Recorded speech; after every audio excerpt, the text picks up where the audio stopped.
Entonces esperamos unos minutos. Ya.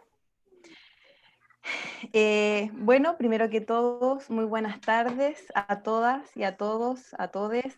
Como ya mencioné, estamos complacidos y complacides de poder iniciar nuestra segunda clase magistral de la Escuela Afro que se está realizando, la que está realizando Ashanti Perú en conjunto con UNFPA. Para el equipo de la coordinación, para los tutores, las tutoras, y para ustedes también, me imagino, como participantes de esta escuela para jóvenes afrodescendientes, es un placer estar compartiendo este espacio el día de hoy.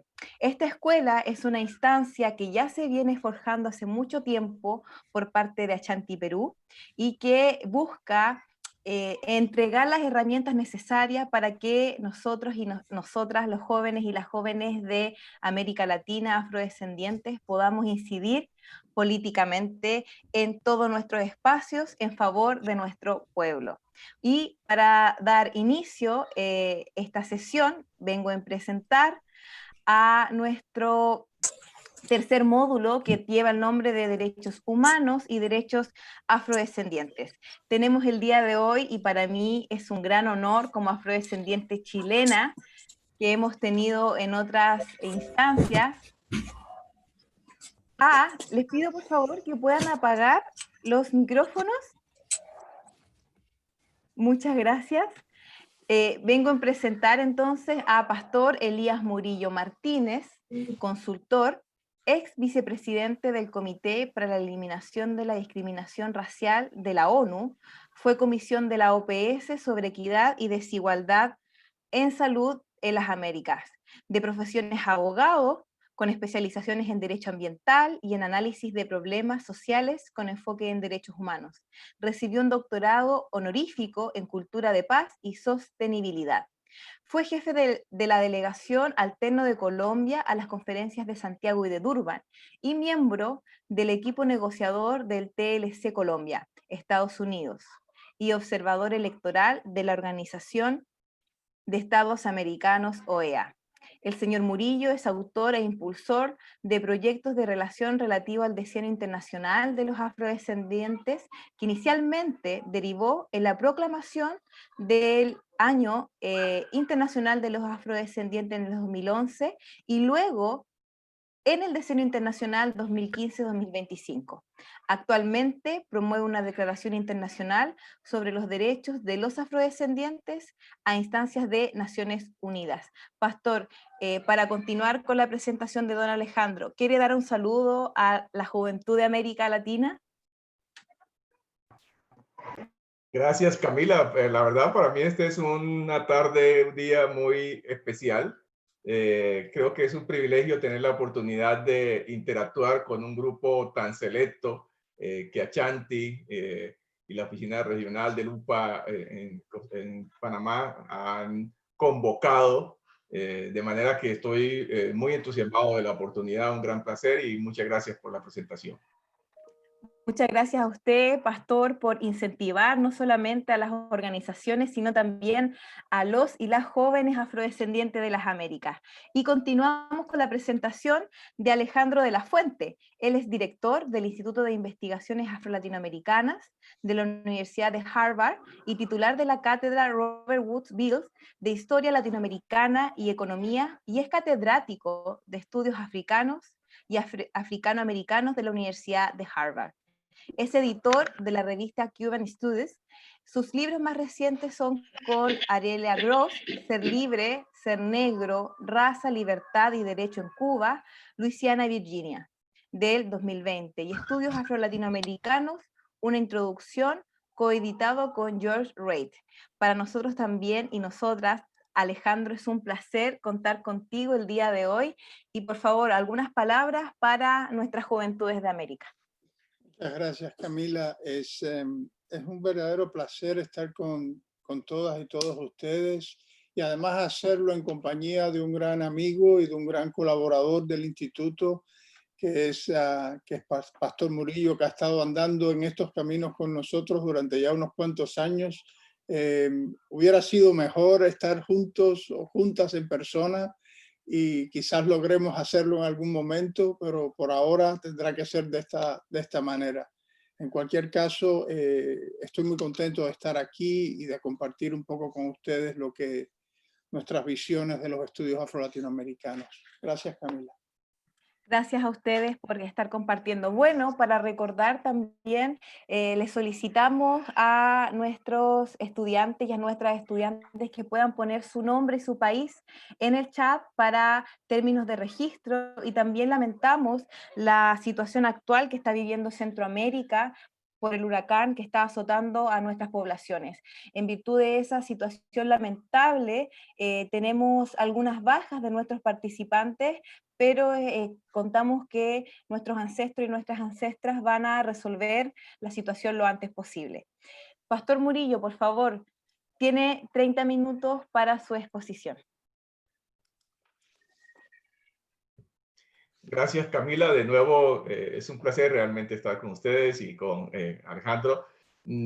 Yo, profesor Alejandro, realmente no he preparado para esta oportunidad un discurso en el ámbito de los derechos humanos y los afrodescendientes en términos clásicos, como quizás se me ha solicitado. Quiero realmente tomar esta oportunidad para desarrollar un diálogo con todas las participantes, con todos los participantes, en torno a lo que ha sido la experiencia del Comité para la Eliminación de la Discriminación Racial en el tema de los afrodescendientes, la agenda afrodescendiente de estos años donde tuve el honor de participar, porque tengo la seguridad de que seguramente hay, digamos, ámbitos, materias, información que tiene que ver con la dinámica de este órgano, primer órgano del Tratado de las Naciones Unidas sobre Derechos Humanos, por demás, que, digamos, son ajenos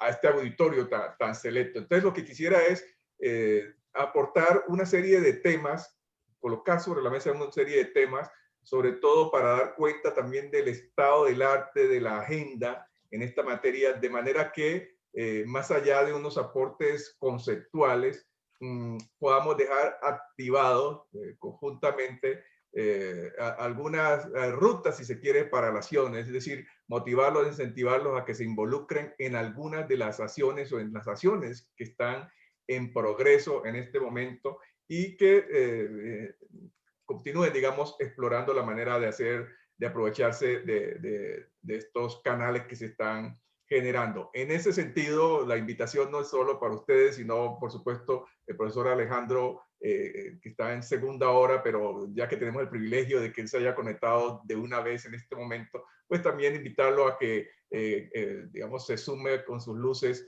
si es que acaso encuentra algún tema que considere, digamos, pertinente abordar. En cualquier caso, quiero comenzar por recordarles que el Comité para la Eliminación, Comité sobre la Eliminación de todas las formas de discriminación racial, es el primer órgano de tratado de las Naciones Unidas, que justamente se creó en el marco de la Convención Internacional sobre la Eliminación de todas las formas de discriminación racial, que es a su vez el primer instrumento jurídico internacional, el primer tratado de las Naciones Unidas sobre los derechos humanos, esta convención que entró a regir se aprobó en el año 1965.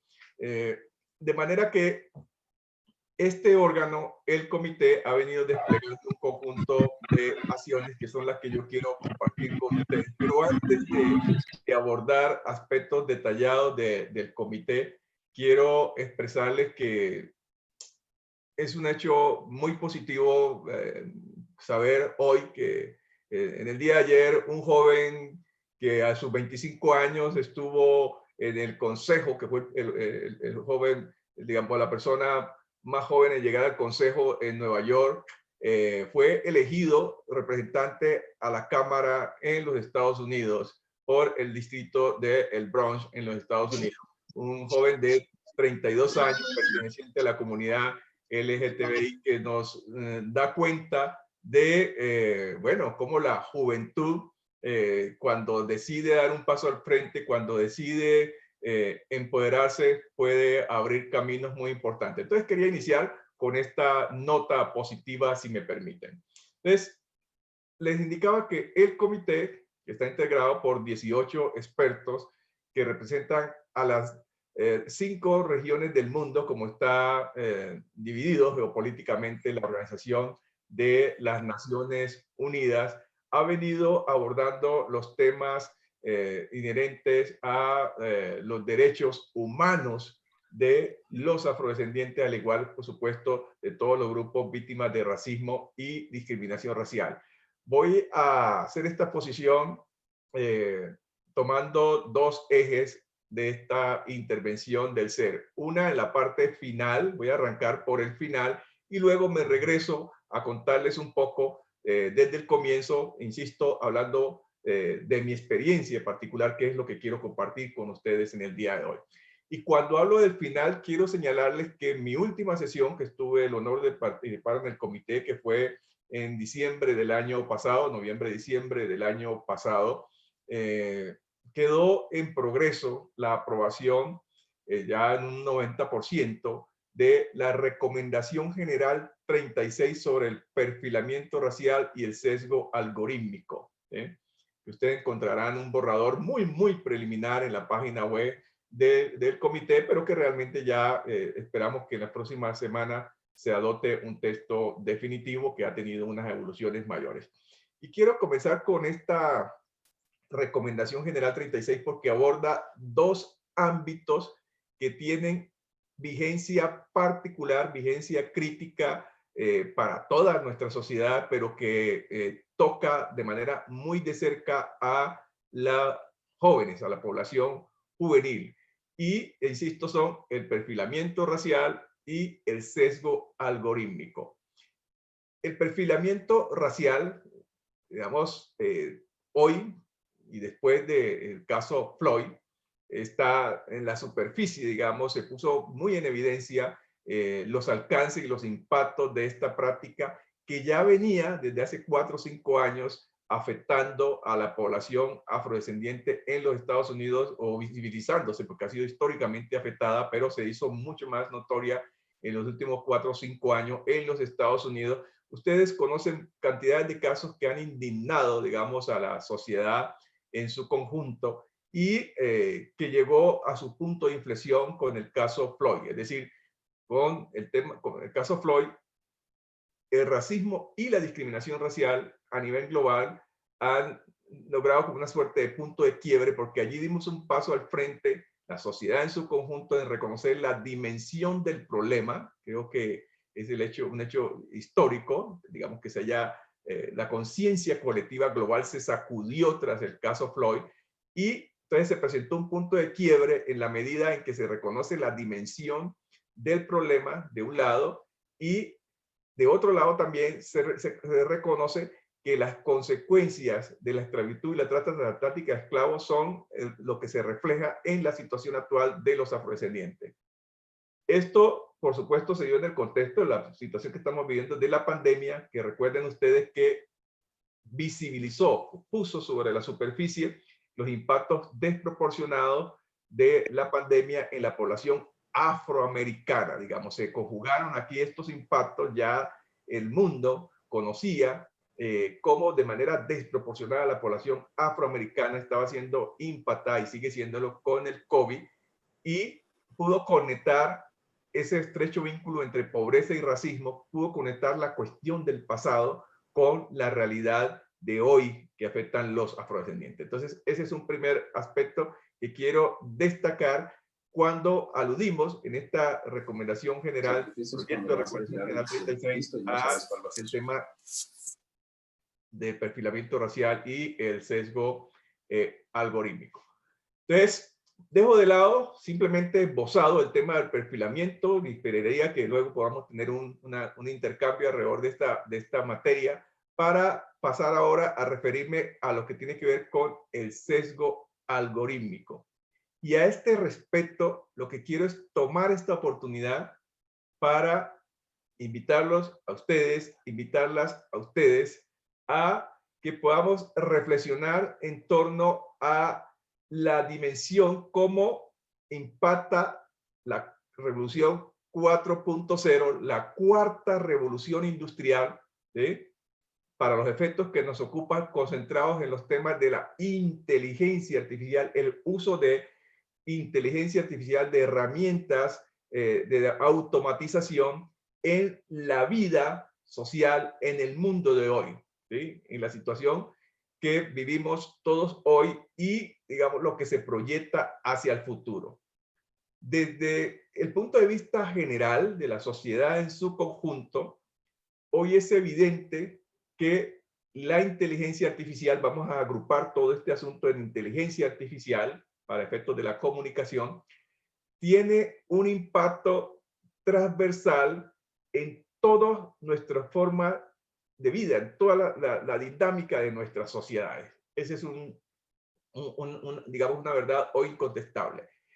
Y de entrada, anticipo que, si bien es cierto, tiene muchos beneficios para la sociedad, hay ciertos grupos, para el caso de los pueblos afrodescendientes o los grupos históricamente discriminados, incluidas las mujeres, que en algunas esferas de la aplicación de estas herramientas están siendo desproporcionadamente afectados.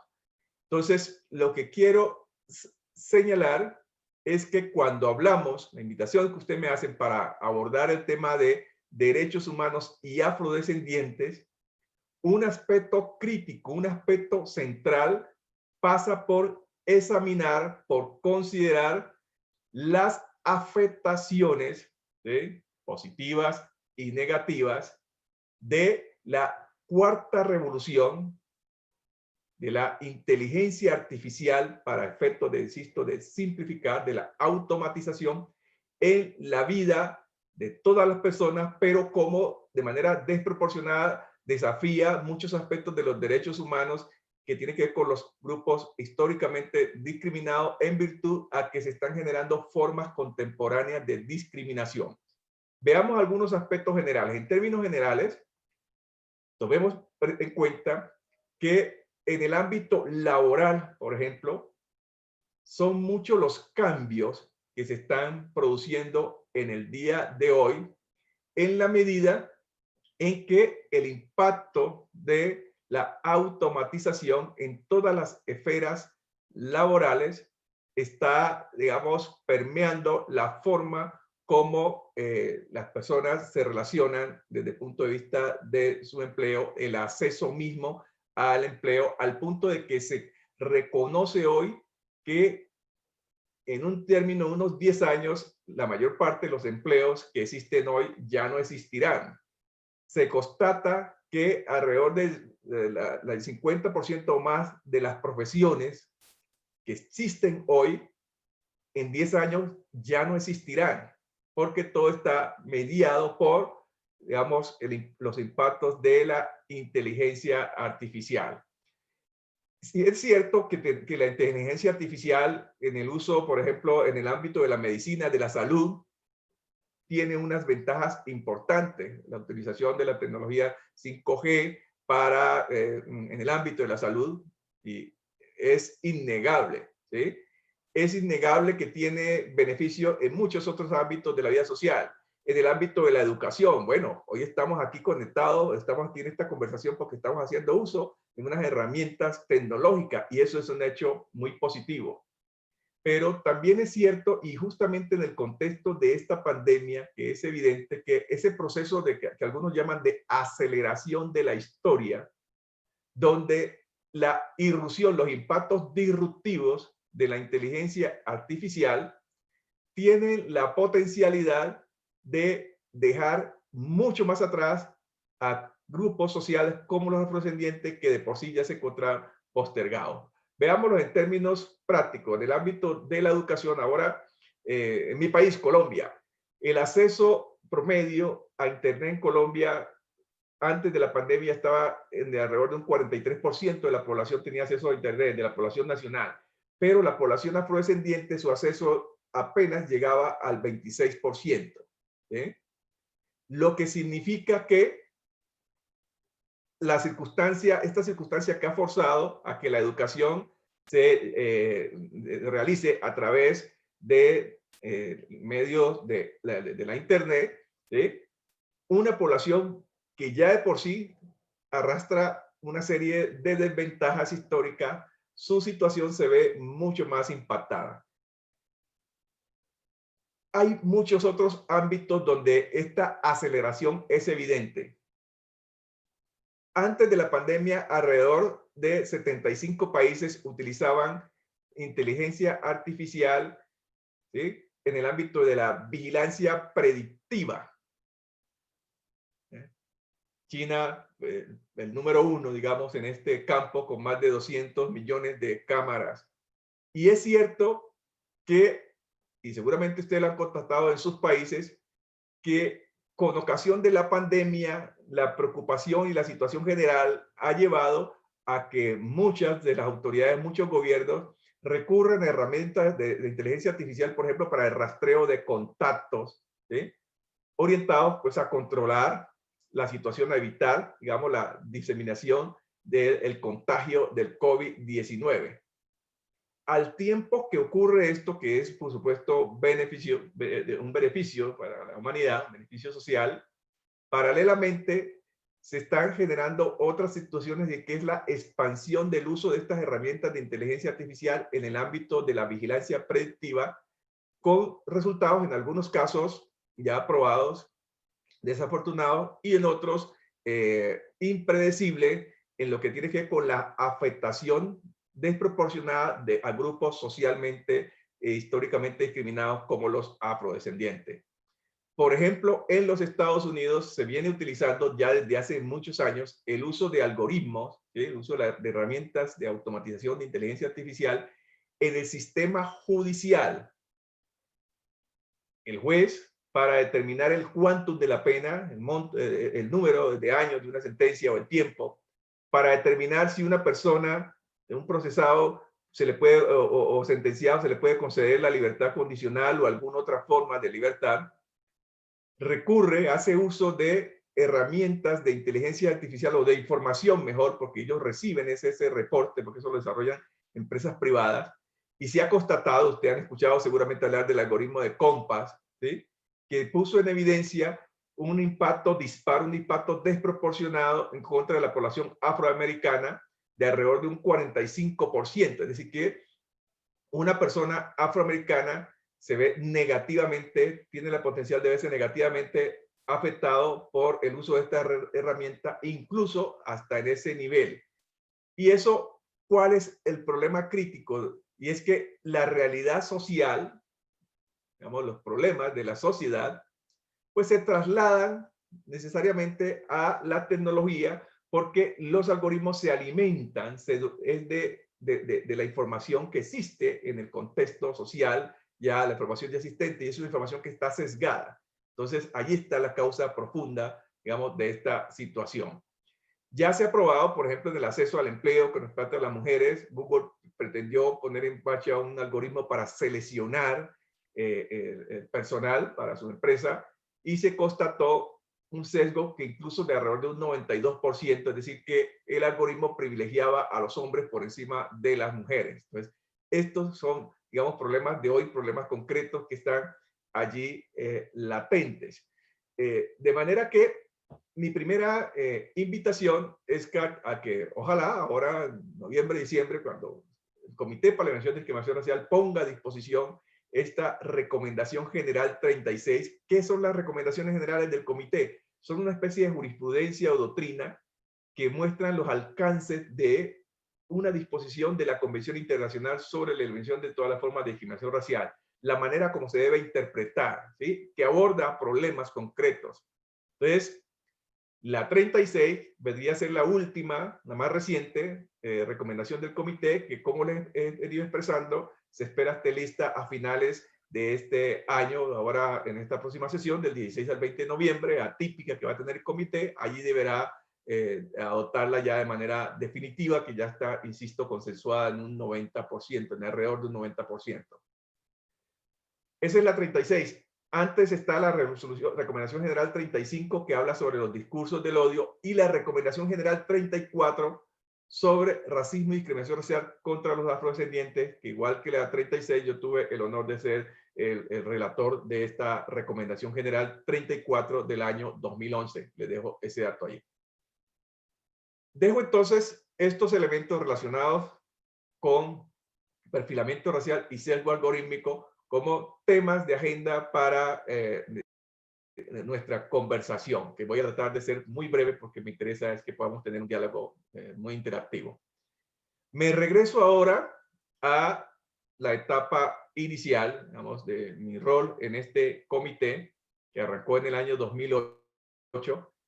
Justamente en ese año tuve el honor de proponer, invitar al comité a que impulsáramos un decenio internacional sobre los afrodescendientes que, por supuesto, tenía que ser una iniciativa estatal para que se materializara y que en el año 2009 Colombia amablemente acogió esa propuesta y derivó en que en el año 2011 tuviéramos el Año Internacional de los Afrodescendientes. Y luego el decenio. Alrededor de esa agenda, insisto, lo que me interesa es ponerle sobre la mesa los temas palpitantes. El comité fue desplegando un conjunto de acciones, incluidas sus contribuciones, para el programa de actividades del Decenio Internacional de los Afrodescendientes. Yo sé que ustedes ya están familiarizados con el decenio, seguramente han estudiado la resolución relacionada con el programa de actividades del decenio 69/16 de 2014, y si no lo han hecho, entonces la invitación es a que la examinen. En el marco de ese programa de actividades, desde el comité propusimos la iniciativa de una declaración internacional sobre los derechos de los afrodescendientes. Hoy diríamos sobre los derechos de los pueblos afrodescendientes. Ese proyecto, esa iniciativa del comité fue acogida positivamente por la Asamblea General de las Naciones Unidas y está reflejada en su respaldo en el programa de actividades del decenio y ha venido siendo materia de discusión a instancias de las Naciones Unidas, particularmente el Consejo de Derechos Humanos. Hemos venido impulsando distintos actores.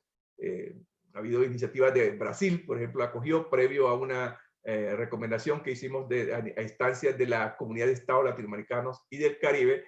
Y este es un tema que requiere el interés de la comunidad en general, pero de manera especial de los afrodescendientes. Y qué bueno que ustedes, que los jóvenes puedan involucrarse, hacerle seguimiento a esta iniciativa, a esta recomendación general, y quienes se sientan persuadidos de la importancia de este instrumento que busca compendiar los derechos de los afrodescendientes, que deberá incorporar dimensiones como las que estamos hablando de inteligencia artificial, entre otros ámbitos, perfilamiento racial, situaciones que tienen que ver con los derechos de los afrodescendientes, pueda ser, digamos, impulsada y que pueda contar con ese respaldo, ese acompañamiento, y que ustedes puedan involucrarse de manera activa y positiva en este ámbito. Otra cuestión que dejamos sentados desde el comité, que logramos persuadir en su momento al Estado de la Santa Sede. Recuerde que la Santa Sede es un Estado, ¿sí?, que es parte de algunos instrumentos internacionales de las Naciones Unidas, Convención sobre los Derechos del Niño y la Convención Internacional sobre la Eliminación de todas las formas de discriminación racial. Y la Santa Sede acogió en su momento la invitación que le hicimos, totalmente, de que dé un paso al frente en la perspectiva de adoptar una encíclica en la que se reconozca el rol de la Iglesia Católica en la esclavitud y la trata transatlántica de esclavos como una forma de reparación moral a los afrodescendientes. Esto debe estar mediado por un diálogo con la más alta autoridad de la Iglesia Católica, en este caso, por supuesto, el Papa, y líderes de los afrodescendientes. Tienen allí ustedes otro tema de agenda que les pongo sobre su escritorio para que hagan seguimiento. Esto lo encuentran en el párrafo 24 de las recomendaciones del Comité para la Eliminación de Discriminación Racial a la Santa Sede. Encuentran allí este planteamiento. Está en progreso también, a instancias de las Naciones Unidas, la creación del Foro Permanente sobre los pueblos afrodescendientes, foros permanentes sobre los afrodescendientes. Ya está decidido que se va a crear, o sea, ya está creado, ya está ordenado, dispuesto, está pendiente de definir su composición, su integración y aspectos relacionados con su funcionamiento, incluido su sede, la sede de funcionamiento. No quiero agobiarlos de entrada con muchos puntos. Les pongo esto sobre el tapete y les dejo a ustedes la palabra para que pregunten, cuestionen, planteen y que podamos tener una conversación lo más activa posible en torno a estos temas.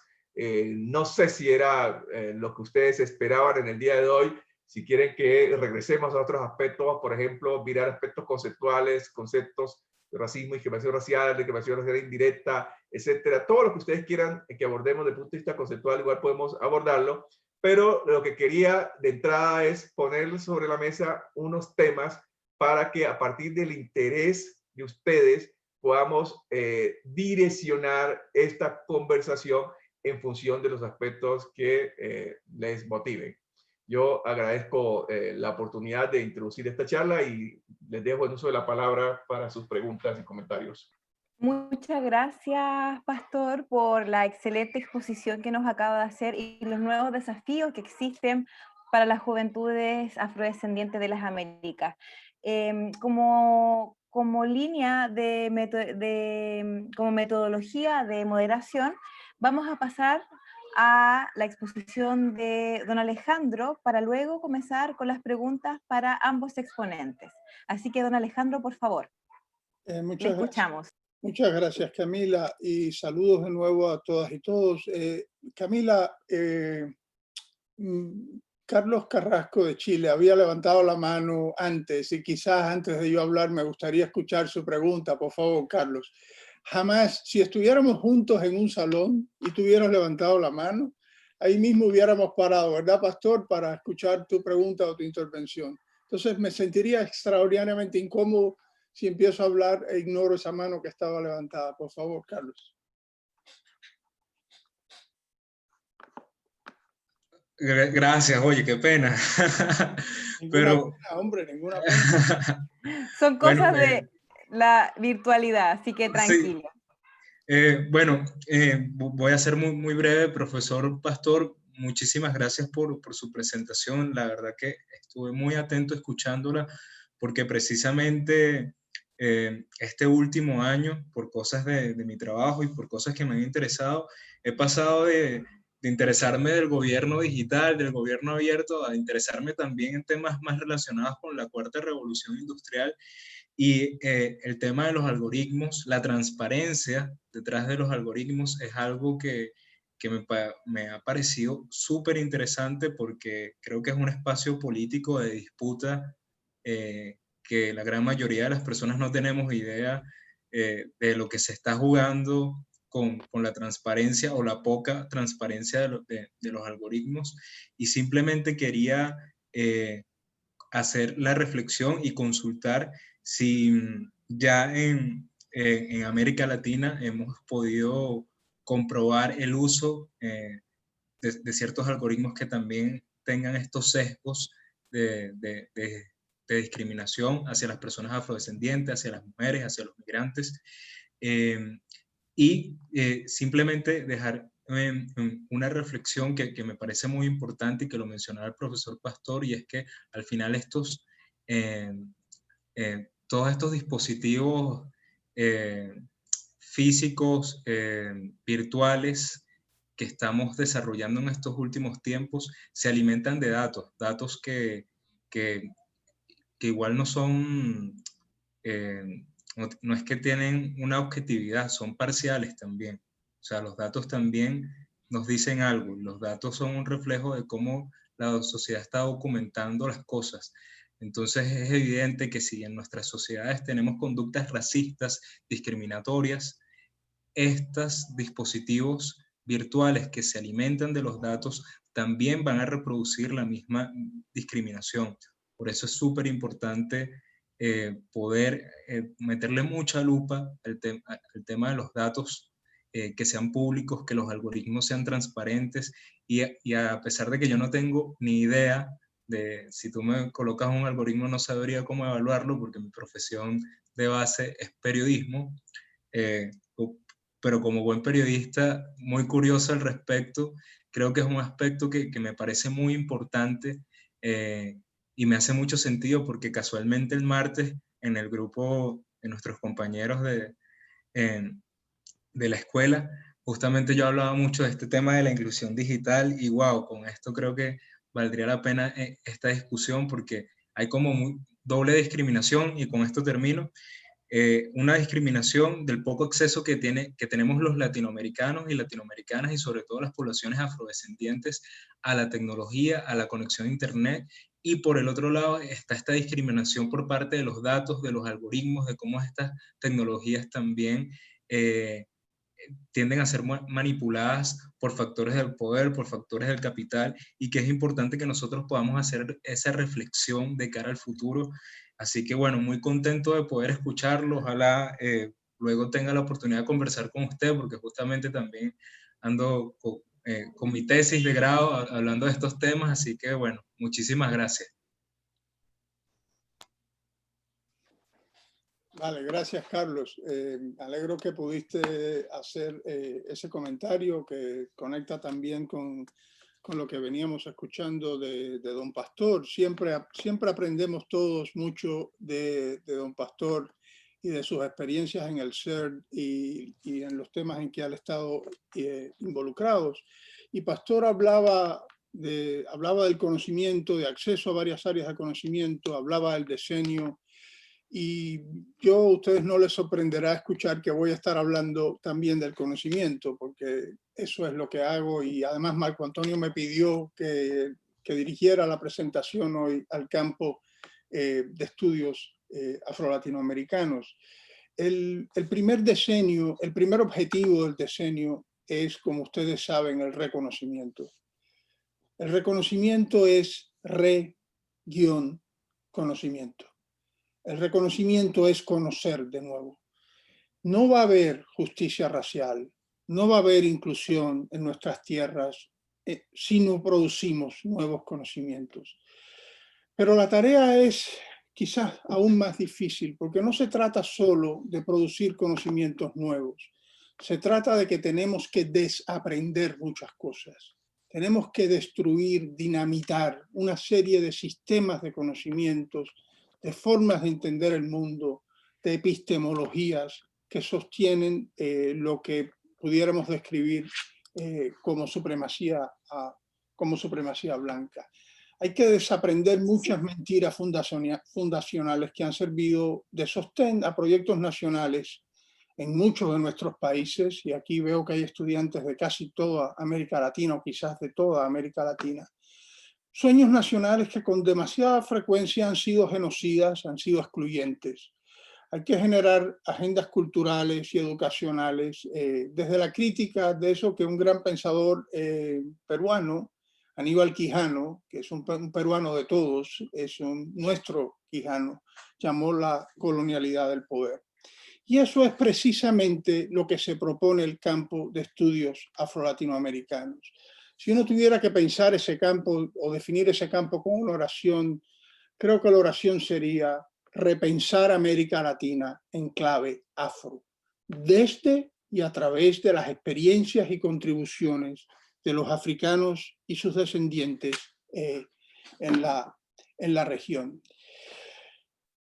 A veces me preguntan, déjenme enseñarles esto, les voy a compartir unas cuantas imágenes rápidas. A veces me preguntan si esta denominación, si la manera misma de pensar el campo viene, ¿pueden ver la imagen? Si alguien mueve, sí, gracias. Si esto es un invento de la Academia Americana, una especie de paralelo a lo que aquí sería estudios africano-americanos, African American Studies, y esto es una cosa que se cocinó la Academia Gringa. Y yo siempre digo, no. En esto, como en muchas otras cosas, lo que hemos hecho es tomar algo desde el activismo. Hemos tomado prestado algo desde el activismo. En realidad el concepto de Afro-Latinoamérica fue esbozado, fue articulado por un grupo de activistas afro-brasileños en la década del 70. Un grupo de activistas que confluyó alrededor de una publicación socialista, la revista Versus, y crearon una columna que se llamaba Afro-Latinoamérica. Y esa columna, Afro-Latinoamérica, ha servido un poco de inspiración para los que trabajamos en este campo de estudios afro-latinoamericanos. De manera que aún la etiqueta misma del campo es producida por el activismo afrodescendiente en un momento muy difícil en la vida de Brasil, donde, como ustedes saben, esos activistas estaban luchando por los derechos civiles de los afrobrasileños y por los derechos de los brasileños en general, dado que Brasil estaba bajo una dictadura militar en ese momento. Ahora, la definición del campo incluye no solo las historias, las culturas, las contribuciones, incluyendo de manera fundamental las contribuciones intelectuales de las y los afro-latinoamericanos, sino que incluye también el estudio de las sociedades en las que esas personas han vivido desde el periodo colonial. Y en esa otra mirada, en ese otro aspecto de los estudios afro-latinoamericanos, las académicas y los académicos, las personas involucradas en el campo, estudian temas como la raza como categoría de diferencia, la racialidad y la raza como motor de estratificación y de desigualdad en América Latina, y también como una variable clave en los procesos de formación nacional de América Latina. La raza como concepto está muy ligada a los procesos de formación de cómo se han imaginado las naciones de América Latina desde el siglo XIX. Entonces, cuando uno estudia los procesos de formación nacional, hay que hacerlo teniendo esa variable racial muy presente. Ahora, el desarrollo de este campo está basado en poderosísimas razones históricas, y vuelvo ahora aquí a compartir esto brevemente. Y es el hecho de que de los algo así como 11 millones de africanos y africanas que arribaron a las Américas en condiciones de esclavización entre el siglo XVI y el siglo XIX, algo así como 2/3 del total llegaron a lo que es hoy territorios o países que consideraríamos de América Latina, incluyendo las islas del Caribe de habla hispana, Cuba, Puerto Rico y República Dominicana, y dependiendo de si uno se quiere montar en las fantasías imperiales francesas, incluir los territorios franceses o no. El concepto mismo de América Latina es un concepto racializado y fabricado a partir de ciertas ansiedades sobre el tema imperial y racial. En el caso, América Latina, aún en su concepción más estrecha, ha sido la receptora del mayor número, de la vasta mayoría de africanas y africanos en todo el hemisferio. Pero hay algo más que es extraordinariamente importante, y es el hecho de que la mayor parte de las personas que llegaron en condiciones de esclavización a través del infame tráfico a las Américas, a América Latina, lo hicieron entre más o menos 1750 y 1850. En el siglo XIX, Cuba recibió más de 1 millón de africanos y africanas. Brasil recibió más de 2 millones de africanos y africanas. ¿Esto qué quiere decir? Esto quiere decir que para los latinoamericanos, para mucha gente de nuestra región, África no es una raíz, África no es una referencia lejana. África es parte de la fábrica misma social, cultural, demográfica de quienes somos. En países como Cuba o como Brasil, encontrar un ancestro africano es solo moverse un par de generaciones atrás, 2 o 3 generaciones atrás, y ya uno encuentra personas que llegaron a estas tierras desde África. Entonces piensen en esto por un momento. América Latina empieza a recibir personas desde África a principios del siglo XVI. Recibe personas desde África hasta la década del 60 del siglo XIX. Estos son más de 350 años en que esto está teniendo lugar. Entonces la pregunta que hay que hacerse es, ¿cómo es posible que los programas educacionales de nuestra región den tan poca atención a esto? Y por si fuera poco, piensen también en lo siguiente. Cuando estamos diciendo de que llegó un número grande, algo así como 2/3 de los 11 millones, 6 o 7 millones de africanos a nuestras tierras, ¿de qué estamos hablando exactamente? Estamos hablando de esto. Y vuelvo acá a compartir rápidamente otra imagen con ustedes. Estamos hablando de gente que llegó de toda la costa occidental de África, desde Senegambia al norte hasta los territorios de lo que serían Congo y Angola hoy en día al sur, incluyendo alguna gente que llega. ¿Me escuchas? Perdón, es que escuché en algún momento alguna voz ahí que se metió, no pasa nada. Incluyendo gente que llega incluso de lo que sería hoy en día Mozambique, o sea, de la costa oriental africana. Son gente que procede de un número grande de familias lingüísticas de distintas culturas. ¿Qué sabemos de esas familias lingüísticas? ¿Qué sabemos de esas culturas? ¿Ustedes se dan cuenta de lo que hicieron los regímenes coloniales? Los regímenes coloniales comprimieron toda esa diversidad cultural, toda esa enorme variedad lingüística, toda esa riqueza en un solo epíteto: negro. Noir para los franceses, negro para los ingleses, negro para los hispanoparlantes. Un epíteto, una categoría que comprime toda esa riqueza.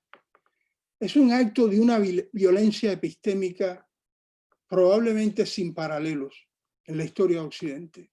No hay nada parecido a eso. Es un epíteto y es una movida política que destruye historias, borra genealogías, borra culturas, borra contribuciones, las invisibiliza, y todo eso se comprime en un solo epíteto. ¿Cómo es posible entonces que nuestros planes de educación básicamente contribuyan a reproducir esos saberes, simplemente a ignorar todas esas historias, esas genealogías, esas contribuciones, esas lenguas? Yo siempre digo que a mí me da vergüenza, como latinoamericano, el hecho de que en nuestras universidades en la región no se enseñe Kimbundu, no se enseñe Kikongo, no se enseñe Mande, no se enseñe Yoruba. ¿Por qué no enseñamos? ¿Por qué no se puede enseñar esas lenguas? ¿Por qué hay que venir a Harvard a estudiar una de esas lenguas? ¿Eso les parece a ustedes correcto? Que un estudiante de Salvador de Bahía tenga que venir aquí a Massachusetts, al fin del mundo, a estudiar Yoruba, ¿de verdad? Debíamos nosotros mandar nuestros estudiantes a Salvador de Bahía, debíamos nosotros mandarlos a Cali, debíamos mandarlos a La Habana, debía ser al revés. Entonces, el tema de la producción de conocimiento pasa en parte por la necesidad de reformar las estructuras, los planes de educación, y por crear nuevas instituciones que permitan diseminar este campo de estudios afro-latinoamericanos. Ahora, el campo ha crecido muchísimo en las últimas décadas. Y entonces yo les he dado algunas razones históricas: el número de africanos que llegaron, a dónde llegaron, por cuánto tiempo, la variedad y riqueza cultural que portaban estas personas que llegaron a nuestras tierras. Estas no son razones nuevas. Entonces, una pregunta una pregunta que vale la pena hacer es ¿qué pasó? ¿Por qué el campo se ha desarrollado tanto en las últimas 4 o 5 décadas? Tanto que podemos ya identificar un campo de estudios afro-latinoamericanos y tener incluso instituciones como el instituto que yo dirijo, un instituto de investigaciones afro-latinoamericanas en un lugar como Harvard. Y lo que pasó es que la academia siempre va en respuesta o trata de dar respuestas desde la producción de conocimientos al activismo. Este campo es, para decirlo con toda claridad, o con la mayor claridad que puedo, por lo menos yo, articular, este campo es hijo del movimiento afrodescendiente, o quizás hija del movimiento afrodescendiente. El español es terrible con esta cosa del género, ¿no? No puedo decir una palabra sin excluir, una cosa terrible. Es un campo que es un producto del movimiento afrodescendiente, de la movilización afrodescendiente. Por eso, si ustedes lo miran, el campo originalmente estaba muy concentrado en países como Cuba, Brasil, Colombia en un tercer lugar. Hoy en día ese campo ya no está limitado a los países con las mayores poblaciones afrodescendientes. De hecho, el campo hoy en día se nutre de contribuciones desde otros muchos países de la región, incluyendo Costa Rica, Panamá, Ecuador, Uruguay, México, Perú, Argentina. Y hay además países, y esta es otra cosa a tener en cuenta, como México, donde por cierto este año por primera vez el censo incluyó una pregunta dirigida a las personas afrodescendientes, México o Argentina, que hoy en día no tienen poblaciones afrodescendientes muy grandes, pero que históricamente tuvieron poblaciones afros muy importantes.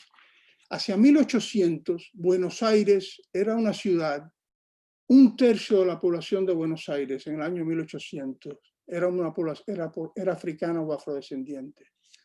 Estoy hablando de Buenos Aires, la capital, que es lo último que pensamos en la geografía afro-latinoamericana. México a fines del siglo XVI y principios del siglo XVII ha sido descrita por algunos colegas como una sociedad esclavista con una enorme población africana y afrodescendiente. Lima era un lugar donde la población africana y afrodescendiente era también muy grande. Algunos colegas, déjenme enseñarles esto un minutito. Algunos colegas han hecho algo muy bonito. Por ejemplo, un grupo de colegas del Instituto Nacional de Antropología e Historia y del UNAM en México han creado una especie de proyecto de historia pública donde en el centro de México, que por supuesto siempre asociamos con Tenochtitlán, ¿verdad? Con la población indígena, por muy buenas razones, pero ellos han creado dentro del centro de la Ciudad de México, han puesto una serie de placas informativas, diagramas, para marcar y para recuperar y para recordar la presencia importantísima de los africanos y sus descendientes en el centro de México a fines del siglo XVI y principios del siglo XVII. Muchos de los estudios iniciales sobre la raza y sobre la llamada cultura negra en América Latina a fines del siglo XIX y principios del siglo XX estaban muy influenciadas por el darwinismo social, es decir, por el racismo científico noratlántico y por su aparato conceptual. El darwinismo social pensaba la sociedad y pensaba la historia y la civilización humana como la historia de grupos raciales que estaban siempre en pugna. En esa pugna ellos pensaban que los grupos más débiles o más atrasados terminarían por desaparecer. Esa es una visión que tiene consecuencias políticas muy importantes para América Latina y para la zona caribe de esos años, porque hay una visión desde el norte que básicamente dibuja al sur global como un espacio de incivilización, como un espacio que debe ser domado, que debe ser controlado, y como un espacio que está destinado eventualmente a desaparecer. los pensadores de América Latina, incluyendo, y esto es algo que estamos empezando a aprender ahora, incluyendo pensadores afrodescendientes e indígenas, que a fines del siglo XIX y principios del siglo XX empiezan a crear estas fantasías de democracia racial y de armonía racial y de inclusión, la raza cósmica de Vasconcelos, el café con leche de Andrés Eloy Blanco, el Brasil mestizo que después articula Gilberto Freire. Todas estas ideologías en parte son una respuesta a esa caricatura que yo les enseñé, a esa visión desde el norte que dibuja a América Latina como un espacio afro y por lo tanto como un espacio de incivilizado. Es en respuesta a esas ideologías que América Latina empieza a fabricar esas ideologías. Y esa celebración de la América Latina mestiza, de la América Latina incluyente, lo que hoy en día llamaríamos mitos de democracia racial o ideologías de democracia racial, tuvo un impacto muy importante en los estudios afro-latinoamericanos, porque bajo esas ideologías se desarrollaron institutos de folclore, en muchos países se crearon institutos dedicados a estudiar la música, los bailes, tradiciones, religiones, pero todo eso, toda esa producción intelectual se centraba en elementos culturales. Lo que quedó por fuera de eso fue el tema del racismo, la discriminación y la desigualdad. Y a partir de la década del 60, un grupo de activistas, una vez más, de activistas afrodescendientes, gente como Manuel Zapato Olivella en Colombia, Díaz de Nascimento en Brasil, Walterio Carbonell en Cuba, comienzan a denunciar. Es un grupo pequeño, pero muy vocal, que comienza a denunciar que detrás de las ideologías de democracia racial, el racismo no solo subsistía, sino que probablemente se reproducía de una manera activa, con efectos absolutamente devastadores para las poblaciones afrodescendientes de América Latina. Y esa crítica comienza también a generar una nueva agenda de producción de conocimientos dentro del campo de estudios afro-latinoamericanos. Pero esa nueva agenda, que comienza a partir de los años 70, empieza a moverse de los estudios de cultura, religión, música, baile, hacia temas como la desigualdad racial, el racismo estructural, la discriminación racial. Esa es, digamos, la ola más reciente en la producción de conocimientos de los estudios afro-latinoamericanos. Y esa producción intelectual tiene un gran impulso en la reunión preparatoria de Santiago del año 2000, en Durban en el 2001 y después en el decenio. Son momentos claves. Creo que la reunión de Santiago fue un momento absolutamente fundamental para la agenda de producir, de repensar América Latina en clave afro. En primer lugar, porque 1.700 activistas de toda la región confluyeron en Santiago de Chile. Y eso, para empezar, puso una cosa muy evidente sobre la mesa. Existía ya una tremenda densidad de activismo afro-latinoamericano, activismo afrodescendiente en América Latina. La otra cosa que puso sobre la mesa es que los gobiernos de América Latina por primera vez tuvieron que reconocer públicamente que el racismo es un problema en la región. Ya no era posible esbozar, ya no se podía hablar de la raza cósmica y esconder detrás de la raza cósmica todos los problemas que existían en la región. Y finalmente, como ustedes saben, la reunión de Santiago también normaliza la categoría misma de afrodescendiente como una categoría que está imbuida de una serie de derechos, reclamaciones y agendas vinculadas a los derechos humanos y a la producción de conocimiento en la región. El programa de acción que genera la que genera la reunión de Santiago tiene un enorme impacto sobre los estudios afro-latinoamericanos, porque ese plan de acción llama directamente a cambiar los planes educacionales y llama a la producción de conocimientos. Yo debo decir que creo que el cumplimiento de esos elementos del plan de acción ha sido, y quizás Pastor puede comentar sobre esto mejor que yo después, creo que el cumplimiento de eso ha sido cuando menos fragmentario, y quizás ese es un comentario demasiado generoso. Miren, una cosa que creo que es valioso quizás aprender del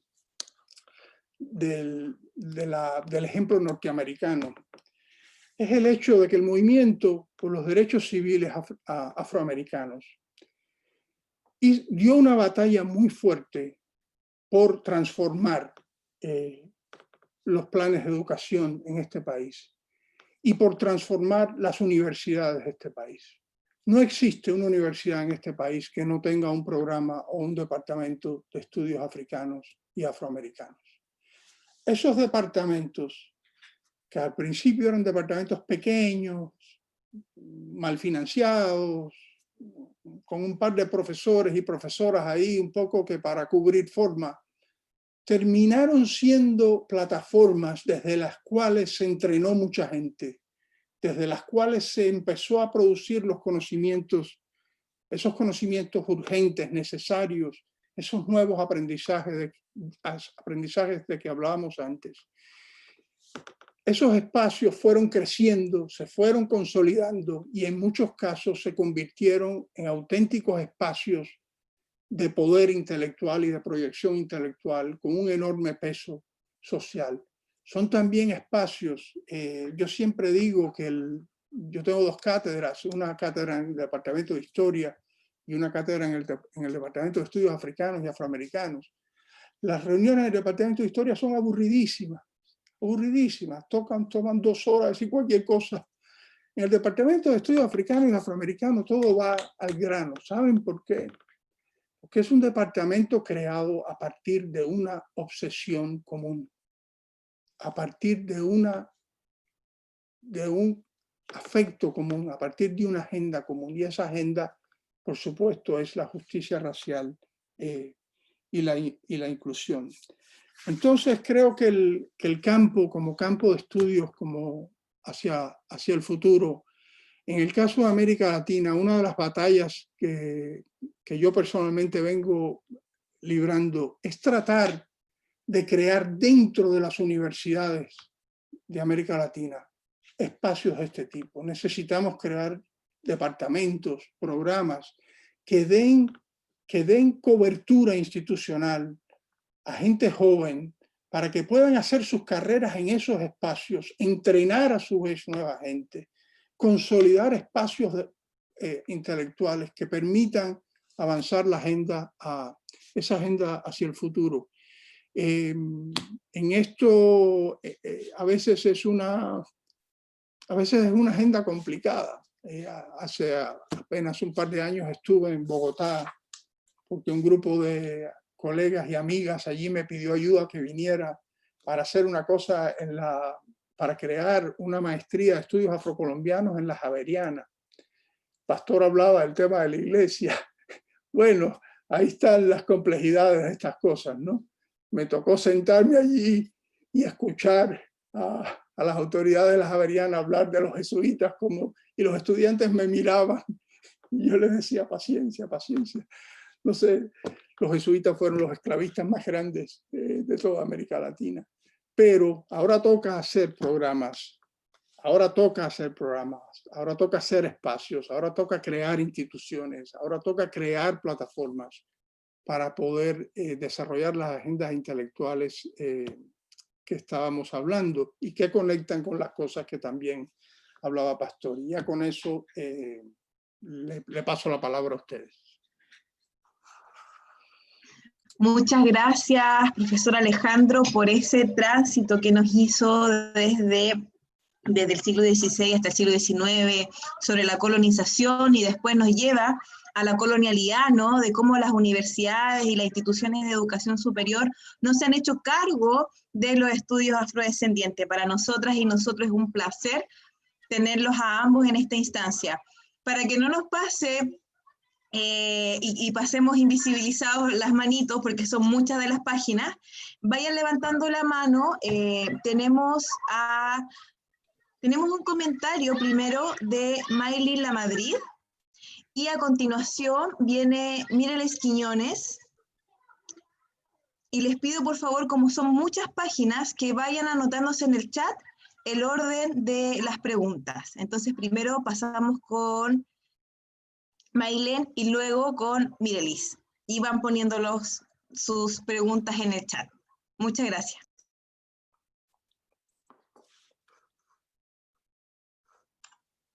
Hola, buenas noches, yo soy Maylén. Yo soy, como comentaba ahí en los comentarios, yo soy séptima generación de afroargentinos. La verdad que acá el proceso de blanqueamiento ha sido tan grande que, bueno, yo casi todos mis días, desde que me empecé a reconocer como afrodescendiente, respondo que soy argentina y la gente sigue sin creerme. Y quería preguntarle al profesor Alejandro, yo soy estudiante de la Universidad de Buenos Aires, soy estudiante de Derecho. ¿Cómo podemos hacer en un país donde prácticamente dejamos de existir luego de las batallas independentistas para que se empiece a hablar de el tema afrodescendiente cuando ni siquiera nos dan unas respuestas a temas tan básicos como cuando empezó esto de la pandemia, empezábamos a pedir ayudas al Estado por alimentos, por la situación de los afrodescendientes, y nos decían que no tenemos censo, no se sabe la cantidad que somos, entonces no se pueden hacer políticas públicas para nosotros. Entonces, desde los más básicos ya no tenemos respuesta, y creo que estamos bastante atrasados en eso. Y quería agradecerles a Pastor y a Alejandro por las clases. Muchas gracias. Gracias, Maylén. Voy a comentar muy rápidamente.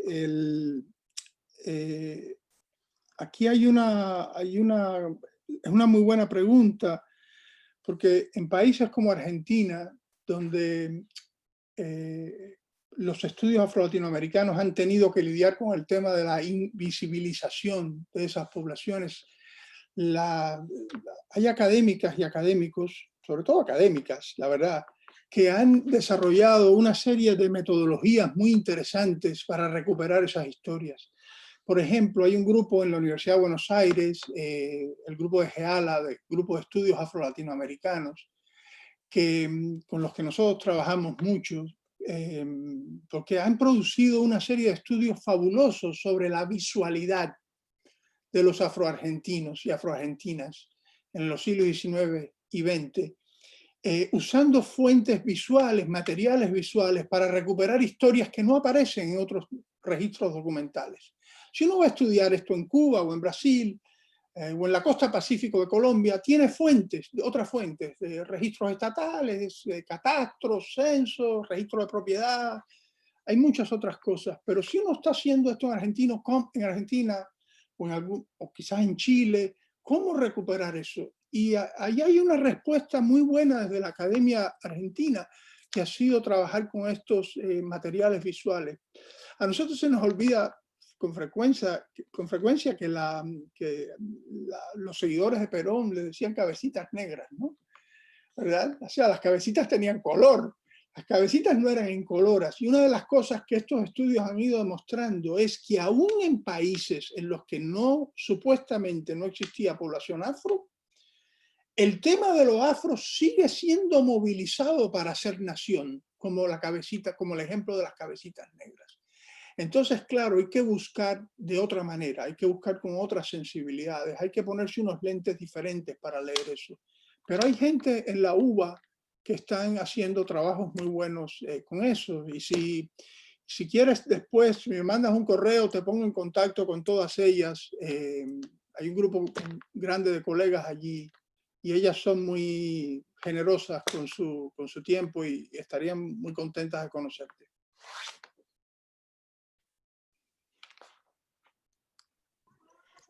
Muchas gracias por tu pregunta, Maylin. Ahora, Mirelis.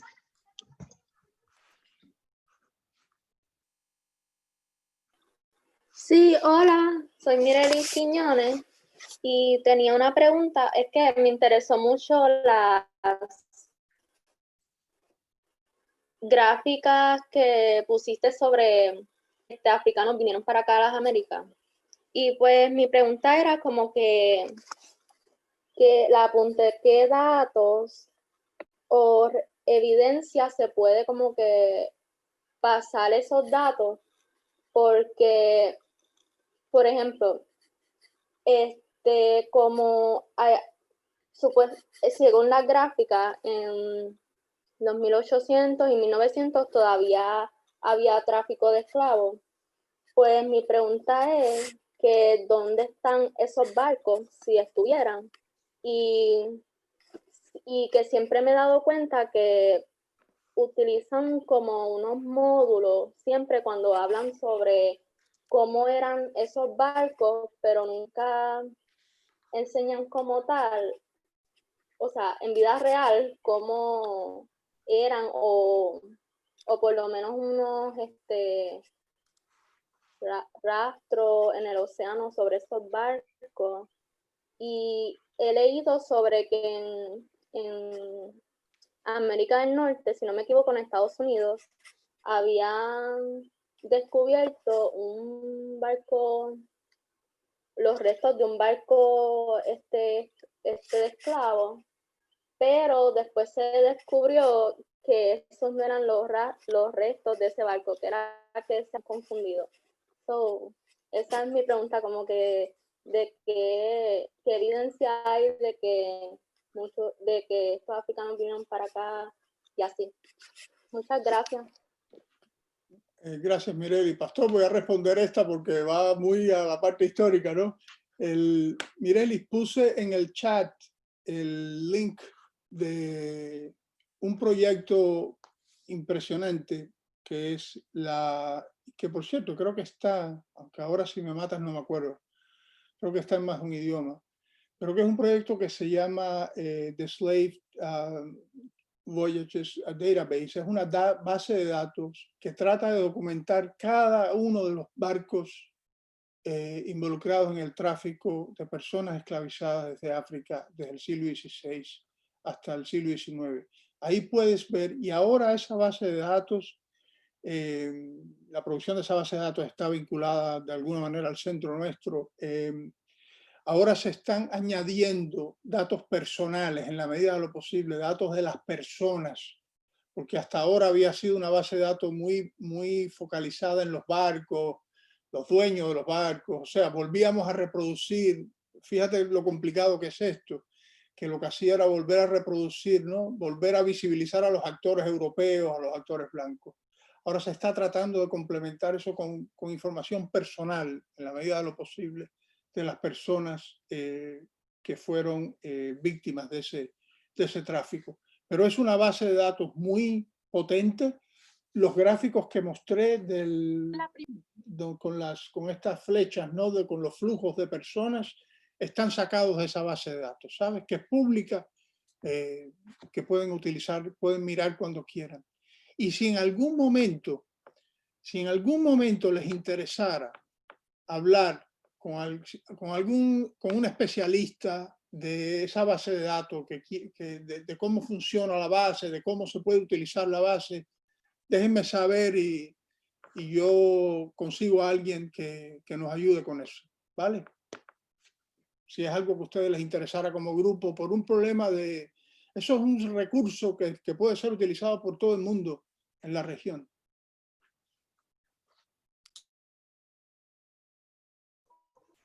Gracias.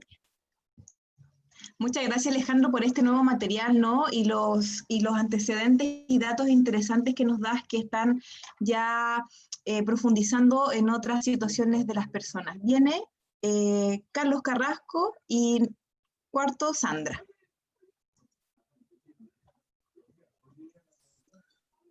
Profesor Alejandro, gracias por su espacio también. Fue muy interesante.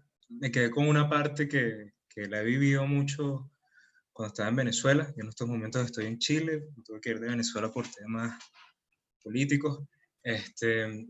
Hay un libro que, de hecho, fue uno de los pocos libros que me pude traer de Venezuela. Se llama, no sé si lo conoce la cultura del barrio, es de un sacerdote jesuita también, hablando de reivindicaciones de los jesuitas, que básicamente habla de un punto que a mí me interesó mucho que usted tocó, que es este tema de cómo, sobre todo en el siglo XX, se construyó este discurso de las democracias latinoamericanas mestizas, y bueno, todos somos mestizos, entonces por lo tanto todos somos iguales. Como decimos en Venezuela, todo chévere, no está pasando nada. Y este libro toca este aspecto de cómo, bueno, cómo se fueron configurando las ciudades, al menos en Caracas, al menos en Venezuela, con el boom petrolero, y cómo precisamente esta migración del campo a la ciudad escondía esta desigualdad racial muy profunda, y cómo tú te das cuenta que en la mayoría de los barrios en Caracas, que yo soy de Caracas, la mayoría de los barrios de las zonas populares somos negros. O sea, y tú puedes decir que Venezuela es una sociedad mestiza, tú puedes decir que tuvimos una etapa democrática donde todos éramos más o menos iguales, pero evidentemente que se escondía un tema racial y de discriminación muy importante, y que lamentablemente quedaba invisibilizado porque la construcción del discurso oficial, y como usted bien comentaba cuando citó a Andrés Eloy Blanco, el discurso oficial y un discurso de élite, y no tiene que ver con el tema ideológico, es como un discurso de élite que se fue construyendo desde el siglo XIX hasta nuestros días, este discurso como que todos somos mestizos, y en el sentido de que no hay una discriminación racial, eso es problema de Estados Unidos, eso es problema de otros países, pero no es problema de Latinoamérica, y mucho menos de países como Venezuela, supuestamente.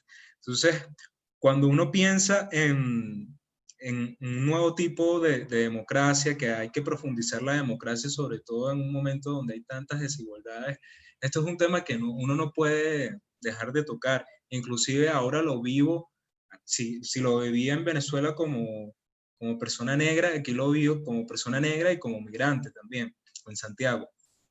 Entonces, cuando uno trata de reflexionar sobre estos temas, cómo esto se puede colocar en la agenda pública, en la agenda política, cómo lo trasladamos precisamente de la academia a la arenga política, porque aquí yo creo que hay una diferencia fundamental, y es que a diferencia de Estados Unidos, que creo que del activismo presionó para que se discutiera en la academia, creo que en Latinoamérica, y si no es así usted me puede corregir, creo que ha sido lo distinto. Ha sido un tema que, bueno, tímidamente lo está tocando la academia, pero que los políticos no lo hablan, o muy poco. No es un tema, no sé si es que no es un tema rentable dentro de la lógica política partidista, no sé si es un tema que todavía es tabú, pero quisiera saber como que su perspectiva y las recomendaciones, porque bueno, al final del día, al menos de mi parte, a mí me interesa más que todo es la parte política, y creo que es importante que uno pueda problematizar esto en un discurso público, no solo en Venezuela, no solo en Chile, sino en todos los países de la región. Gracias. Gracias, Carlos. De hecho, voy a pedirle a Pastor que nos ayude un poco también con tu pregunta, porque no es que le esté diciendo viejo a Pastor, pero Pastor lleva muchos años en estas lides. Pastor, ¿es tu impresión porque Carlos menciona una cosa muy interesante, es tu impresión que en América Latina la academia ha sido, digamos, un factor de empujar por este tema, o que más bien es un tema que la academia refleja a partir del activismo? En tu experiencia, ¿cómo tú lo piensas? Me interesa mucho escuchar tu reflexión sobre esto. Gracias, profesor Alejandro. Bueno, usted lo ha señalado, ¿no? De Santiago de Chile fue un parteagua la conferencia del año 2000 en esta dinámica del movimiento social y de la acción colectiva, digamos, de la visibilización de los afrodescendientes.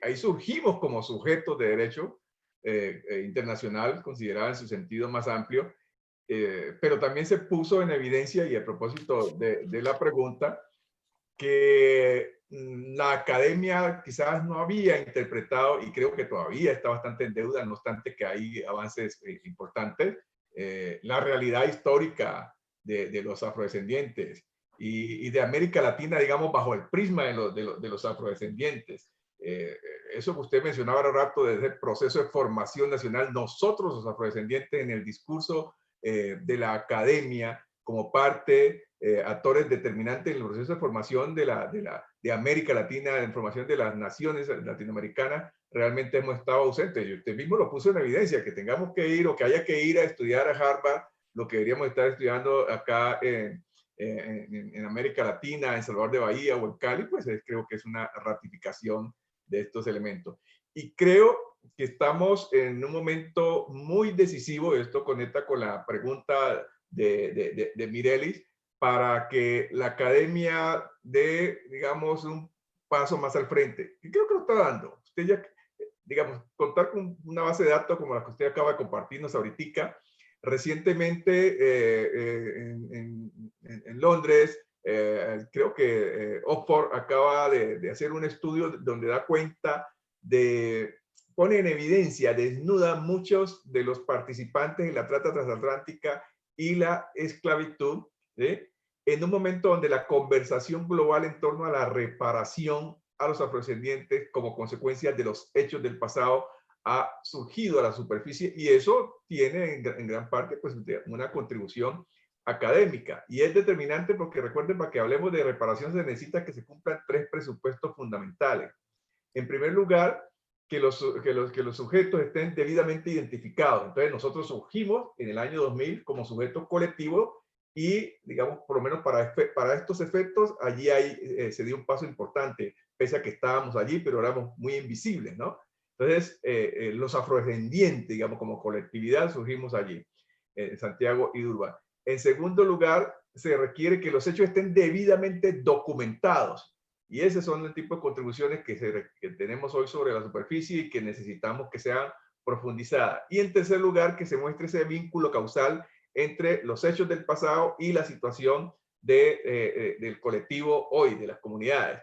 Y creo yo que tras la cuestión de Floyd fue lo que se puso en evidencia, esa conexión histórica que estaba allí, que ha estado allí todo el tiempo, que nosotros fuimos víctimas de la trata transatlántica, de la esclavitud, y continuamos siendo de sus consecuencias. Nunca había sido tan evidente como después de la cuestión de Floyd. Entonces, ¿dónde están los barcos?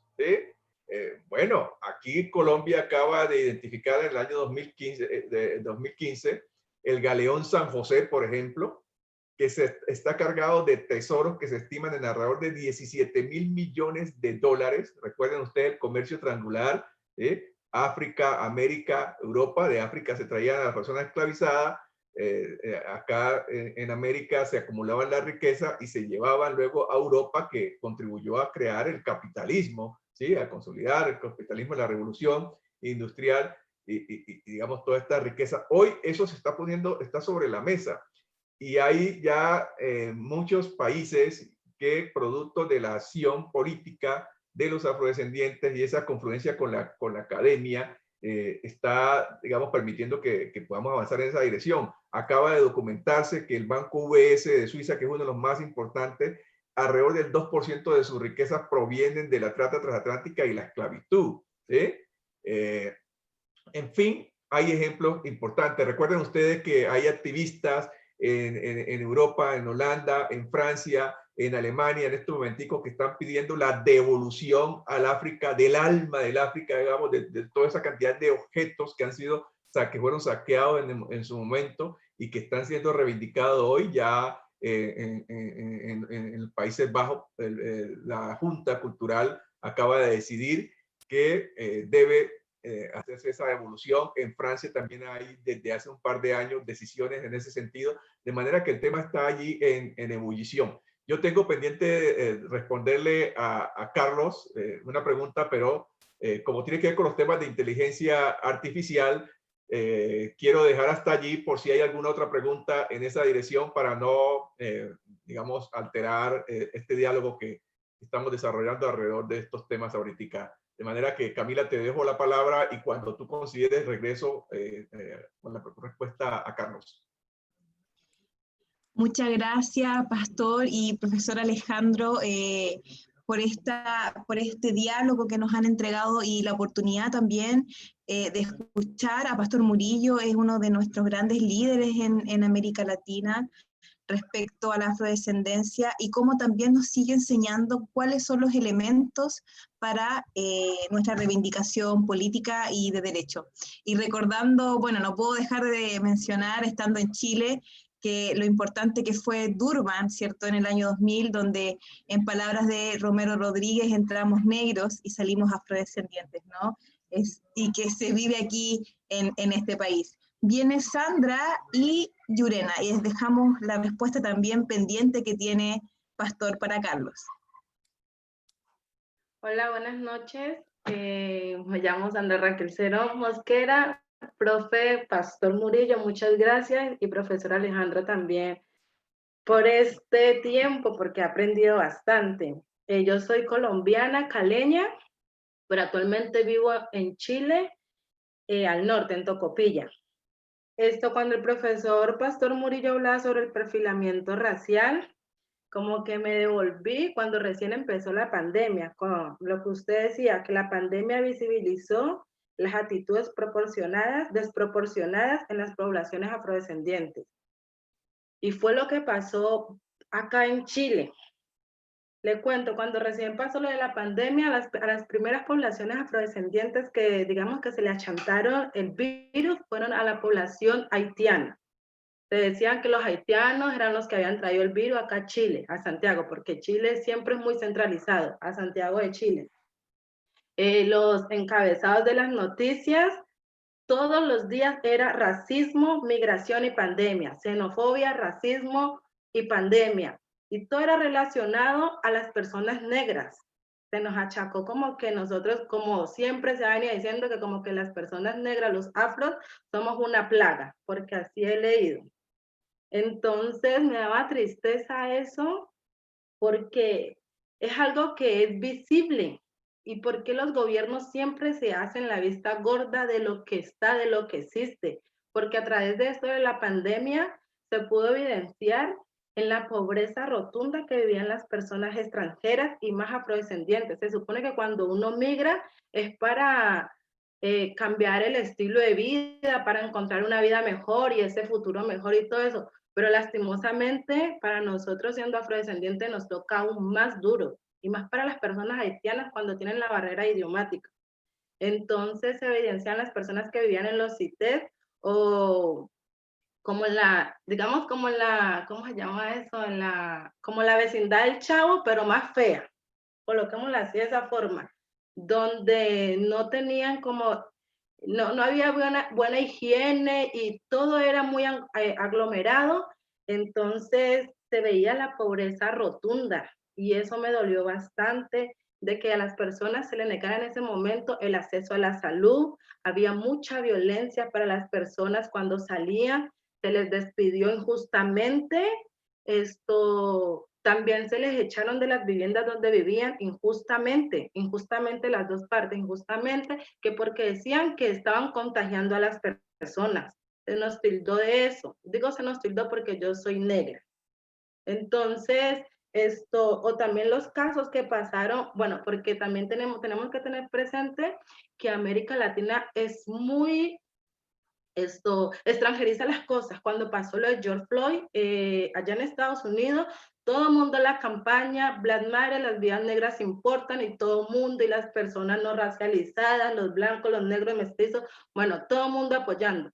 Pero cuando pasó acá en Chile lo de Joanne Forbid, lo de Rebecca Pierre, y muchas otras personas más que injustamente perdieron su vida, vinieron por un sueño acá a Chile, pero lastimosamente no sé si su alma a dónde se habrá ido a reencontrarse con sus ancestras, pero regresaron muertas. Entonces eso es triste porque el Estado acá ha matado a muchas personas negras y no ha pasado nada.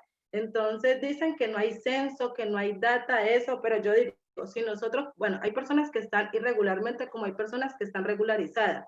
Entonces si nosotros que estamos regularizados pagamos impuestos, tenemos acceso a la salud precario, pero bueno, lo tenemos. ¿Qué pasa con esa información? ¿A dónde se va? Porque se supone que cuando uno paga, queda la información de uno, queda que uno es extranjero, queda que uno es afrodescendiente, me imagino. ¿Qué pasa con todo eso? Esa era mi pregunta y muchas gracias.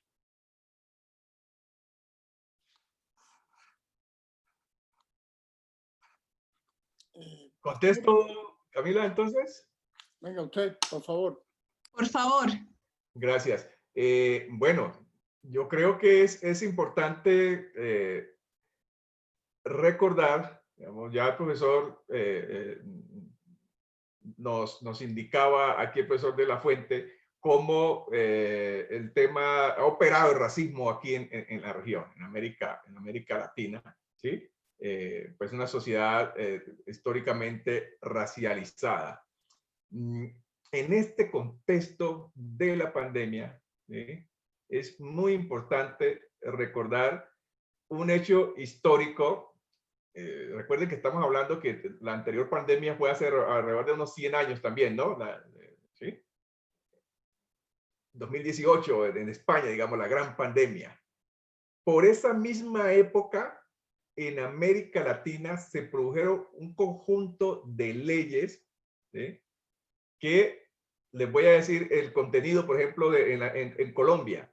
La ley 114 de 1922, en su artículo 11 decía, prohíbese el ingreso al país de aquellas personas que por sus características étnicas, culturales o biológicas pudieran atentar contra la pureza de la raza. Colombia, nuestro país, Sandra. Ese mismo contenido, en esencia, fue tomado o correspondía también en muchos otros países. Si ustedes miran en Paraguay o se miran en El Salvador, buscan las legislaciones sobre migración y racismo, se encuentran que la fórmula era casi exactamente la misma. Y traigo esto a colación porque en el momento actual, con ocasión de la pandemia, el mundo está quedando dividido entre quienes tienen inmunidad y quienes no la tienen. Eso va a estar vigente por un gran tiempo, muy seguramente. Eso va a ser parte de la realidad, aún cuando llegue la vacuna, porque recuerden ustedes que la vacuna, por las condiciones sociales y económicas también, pues no va a llegar a toda la humanidad de manera homogénea. Entonces, esa división va a estar ahí marcada. Recuerden ustedes que están en Chile, Sandra, Carlos, que Chile, por ejemplo, fue uno de los primeros países, por lo menos acá en América Latina, que manifestó públicamente su decisión de adoptar una suerte de pasaporte serológico, ¿sí? Digamos que la persona tuviera que presentar su certificado de inmunidad para acceder a ciertos bienes y servicios, al trabajo, etcétera, etcétera. El gobierno anunció eso, ellos se echaron para atrás, pero eso fue un anuncio público oficial del gobierno de Chile. Entonces, si conectamos todos estos asuntos, y aquí voy entrando a la pregunta de Carlos, con respecto a, bueno, el uso de herramientas de inteligencia artificial. Recuerden ustedes que las cámaras térmicas para captar, digamos, es decir, este tipo de instrumentos de emergencia para atender los problemas del COVID, ¿eh? La gran preocupación es de cómo se puedan luego generalizar y hacer un uso indebido, digamos, para, por ejemplo, perfilar a las personas y que población como la migrante, ¿sí?, pueda verse desproporcionadamente afectada. Entonces, eso hace parte de la realidad. Pero quiero compartirles una lámina, si me permiten, para precisar, decir, porque pregunta Carlos, bueno, ¿en qué países hay experiencias de uso de herramientas de inteligencia artificial? Pues voy a contarles en Colombia, por ejemplo, cómo estamos en este campo. Veamos a ver si puedo compartir aquí una lámina.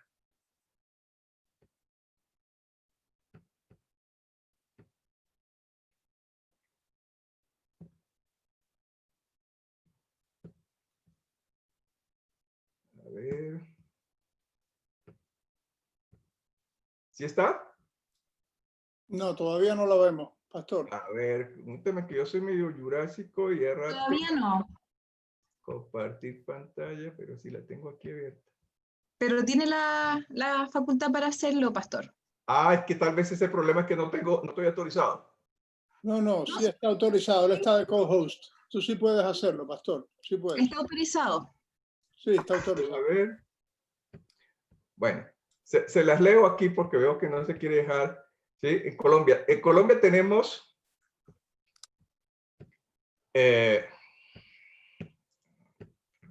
anda mal. Bueno, me van a disculpar.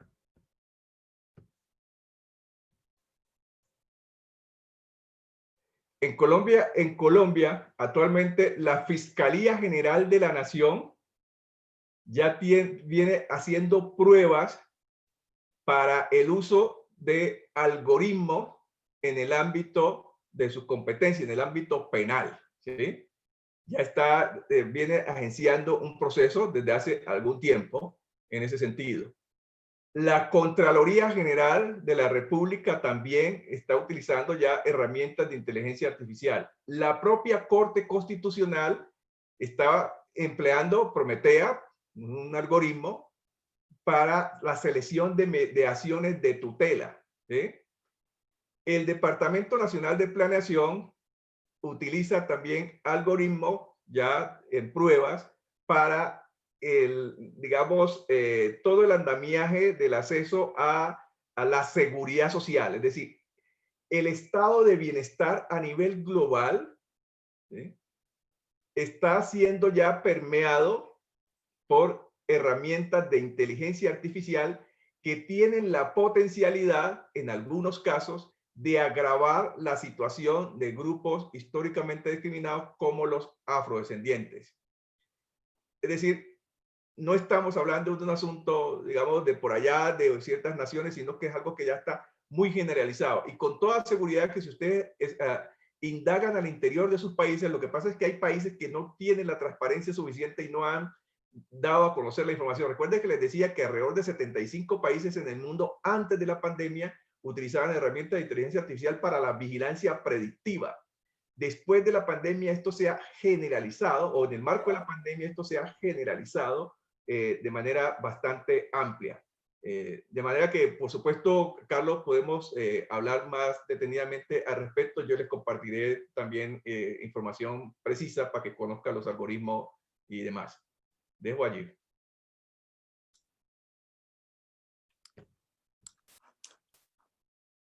Camila, déjame decir una cosa muy breve a partir de la pregunta de Sandra y del testimonio de Sandra, que es muy conmovedor, ¿no? Es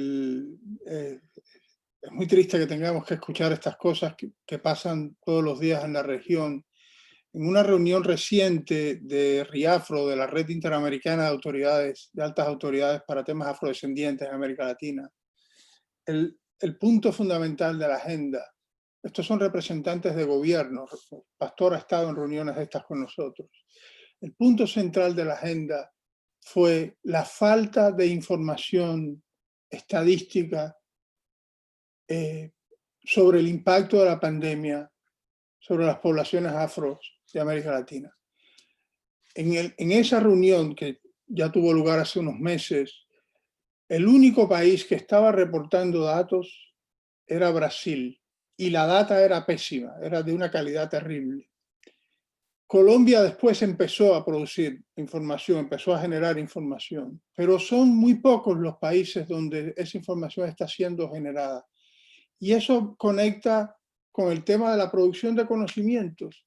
¿Cómo podemos, le decíamos a los representantes de gobierno, cómo se pueden diseñar políticas de apoyo a las poblaciones más vulnerables si ni siquiera podemos ver las poblaciones más vulnerables? Necesitamos por lo menos tener la información de las poblaciones más vulnerables para al menos poder dar, para que los movimientos sociales puedan usar esos datos, que a lo mejor la academia puede sistematizar, pero los movimientos sociales los cogen para demandar, articular demandas a los gobiernos. Pero fíjate qué lejos estamos del punto final, que ni siquiera tenemos la data necesaria para poder visibilizar el impacto desigual de la pandemia en esas poblaciones y por lo tanto para demandar la formulación de políticas específicas que estén dirigidas a las necesidades de esas poblaciones. Yo quiero señalar, simplemente agregar que evidentemente en Colombia ustedes pueden entrar a la página del Instituto Nacional de Salud y encuentran ahí desagregada, entran al área de población y encuentran desagregada la información de impacto del COVID en cuanto a contagios y muertes. Pero eso es muy importante que esté en la variable, pero evidentemente es una información que tiene subregistro, ¿sí? Por ejemplo, en el departamento de Chocó, del cual yo soy, vamos, ahí están los datos, pero si usted va, los datos de contagio, si mira la parte oficial, eso no está ahí reflejado en la página, reporta que solo, digamos, un 10% de la población contagiada en el Chocó es afrodescendiente, cuando sabemos que el departamento de Chocó más del 90% de su población es afrodescendiente. Entonces, sería absolutamente, digamos contrafáctico que del total de contagiados en el departamento de Chocó, el 10%, apenas el 10% sea afrodescendiente. Esto les señalo solamente para que lo tomen en cuenta cuando vayan a revisar este tipo de información. Tenemos alrededor un poco más de 1.400 personas fallecidas, digamos, reportadas, pero esa es una cifra que está muy, muy por debajo. Un poco más de 40.000, como 45.000 contagios, pero en realidad la cifra de personas afrodescendientes contagiadas puede estar superando, de acuerdo a datos incluso de internos del Instituto Nacional de Salud, alrededor de los 400.000 personas, ¿sí? Que representa cerca del 40% del total de contagiados del país. Solo les dejo ese comentario.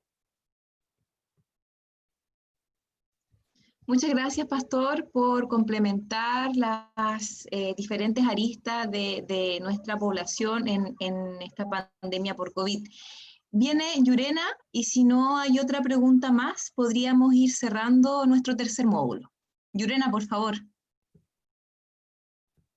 Buenas noches. Bueno, les saludo desde Cuba. A ver, mi tema es más bien un comentario y al final una pregunta, ¿no?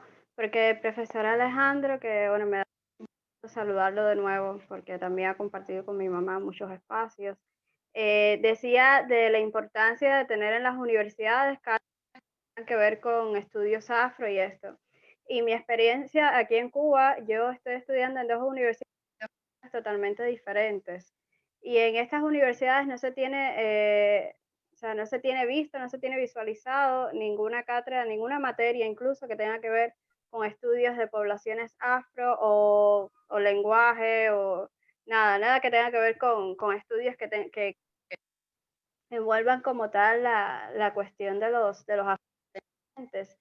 Y aunque desde el Estado y desde se ha hecho un llamado, incluso en estos últimos años se ha llamado mucho la atención como en la educación no están estos vinculados, ¿no? Ni siquiera, no es solo en la educación superior, ni siquiera en la primaria. O sea, se está contando la historia desde una visión, un tiempo específico, un año específico, donde las poblaciones negras hicieron un octubre del 68, hicieron algo, salieron a escuchar no sé qué, y de ahí para adelante no pasó nada, y de ahí después tampoco. A mí me llama mucho la atención cómo desde el gobierno incluso se están implementando este último año posibles políticas o cátedras que tengan que ver con la defensa y el tema de enfrentar las discriminaciones y todas estas cuestiones, pero para mí hay una contradicción entre este discurso y las acciones, porque la accionar realmente no representa esto que ellos están buscando, que supuestamente están buscando, que es la representatividad y luchar contra la discriminación. Entonces, y cuando tú lo mencionas, por ejemplo, en mi caso, cuando he estado en clases que he mencionado algún tema relacionado, no sé qué, te llaman acomplejada o atrasada. Entonces, mi pregunta es cómo hacerle entender o cómo llegar el mensaje a estas instituciones que hay una necesidad de tener estos estudios, y más en un país que tiene tanto afro y que tiene tanta historia en este sentido. O sea, esa sería mi pregunta y bueno, si pudieras responder, gracias. Gracias, Yurena, por tu pregunta y muchos saludos para ti y para tu familia. La isla es pequeña después de todo, ¿saben? Todos nos conocemos de alguna manera. Es una pregunta que aplica no solo a Cuba, aplica a muchos países de América Latina. Claro, en el caso cubano yo diría quizás singularmente doloroso, porque como mencionaba antes, para Cuba y para Brasil, de manera muy especial, aunque no excepcional, África no es ninguna raíz, África es quienes somos como pueblo.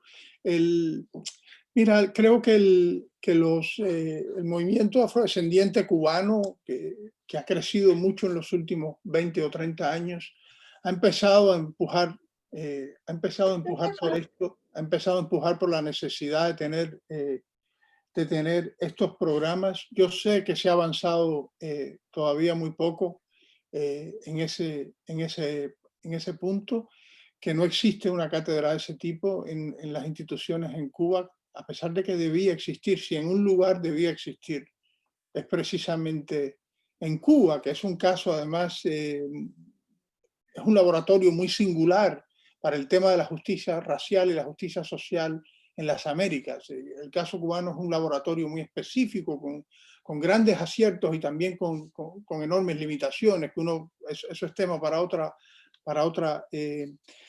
conversación. Pero tu pregunta era ¿cómo hacemos esto? En primer lugar, déjame decir que yo saludo el que tú en tus clases hagas la pregunta que estás haciendo.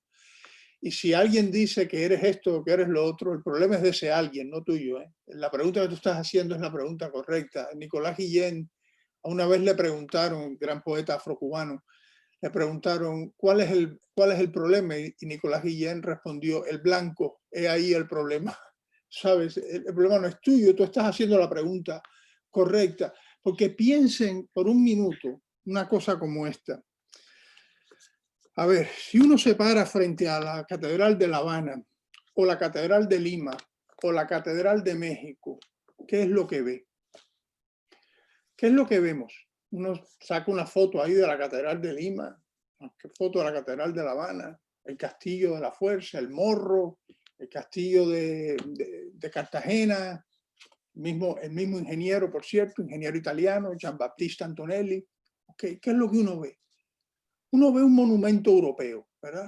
Un monumento al barroco europeo, el catolicismo europeo. Cada una de esas edificaciones fueron construidas por africanos y africanas. Cada una de ellas. ¿Cómo es posible que cuando vemos esas cosas, África no registre en nuestra visualidad? Que cuando miramos eso, ni pensamos en las miles de personas que participaron en la creación de esos monumentos, en la creación de esos edificios. ¿Cómo es que no tenemos metodologías para rescatar las maneras en que esos trabajadores y trabajadoras influyeron estéticamente con sus habilidades manuales, con su creatividad, en darle forma a esos? Es que nunca nadie se hizo la pregunta, nadie nunca lo pensó así. Ahora es que lo estamos empezando a pensar así. Ese es el potencial enorme de este campo. Cuando yo digo de repensar América Latina en clave afro, lo digo en serio, ¿eh? Digo de repensar la Catedral de Lima en clave afro, digo de repensar la Catedral de La Habana en clave afro, digo de repensar la Catedral de México en clave afro, digo de rescatar esas contribuciones, de rescatar esas intervenciones que no las tenemos. Entonces, ahí es donde vienen las instituciones educacionales. Si no creamos espacios para que gente como ustedes pueda acceder a estos espacios de producción de conocimiento y generar esos conocimientos y entrenar gente que siga, porque esto va a ser un proceso ¿se acuerdan lo que les dije? Desaprender muchas cosas, dinamitar sistemas de conocimientos. Esto no es para una sola generación, pero la generación de ustedes tiene que jugar un papel fundamental en ese proceso y para eso hace falta espacios, porque la gente, ¿saben qué? La gente tiene que comer. Es importante que la gente pueda sobrevivir. Entonces hay que tener los espacios para que la gente pueda desarrollar esas agendas. Y creo que en una escuela juvenil de líderes y lideresas afrodescendientes como estas, y digo esto porque yo soy profesor y esto es lo que hago también, ¿no? O sea, tengo un sesgo total y no tengo ninguna vergüenza en confesarlo, pero esta es una tarea enorme para la generación vuestra. Ustedes tienen que transformar el entramado institucional universitario de América Latina. Ustedes tienen que cambiar eso, porque si logran eso, habrán creado unas bases de poder real, desde el cual se pueden después hacer muchas cosas. Para que un día no pase lo que un día vi pasar en el Mali, en el Museo de Arte de Lima, que había un grupo de niños que les estaban dando una guía allí, les estaban enseñando, y se pararon frente a un cuadro, uno de los pocos cuadros creados por un pintor afroperuano. Los niños miraron el cuadro, se detuvieron frente al cuadro. Yo me paré a escuchar qué les contaban. Y nadie dijo nunca a esos niños que la obra maestra que estaban mirando había sido producida por un pintor afroperuano. Eso hay que cambiarlo. Eso hay que transformarlo. Yo llamé a la directora del museo, que además es amiga mía, no voy a decir el nombre aquí, porque no quiero ponerle problemas, y se lo dije. Pongan una placa explicándole a la gente qué es lo que está mirando. Eso es como un cuadro creado por un pintor afroperuano, pero yo sueño con el día en que la gente se pare frente a la Catedral de Lima y piense, wow, mira lo que hicieron los trabajadores africanos aquí, mira lo que construyeron. Y después también, o sea, pensamos también en Europa y eso, no es que yo quiera destruir Europa por completo, pero eso implica hacer una inversión completa de cómo pensamos la región, y para eso hace falta espacios institucionalizados de producción de conocimiento. Muchas gracias, profesor Alejandro. Muchas gracias, profesor Pastor. Para nosotras y nosotros ha sido un gusto poder escucharles.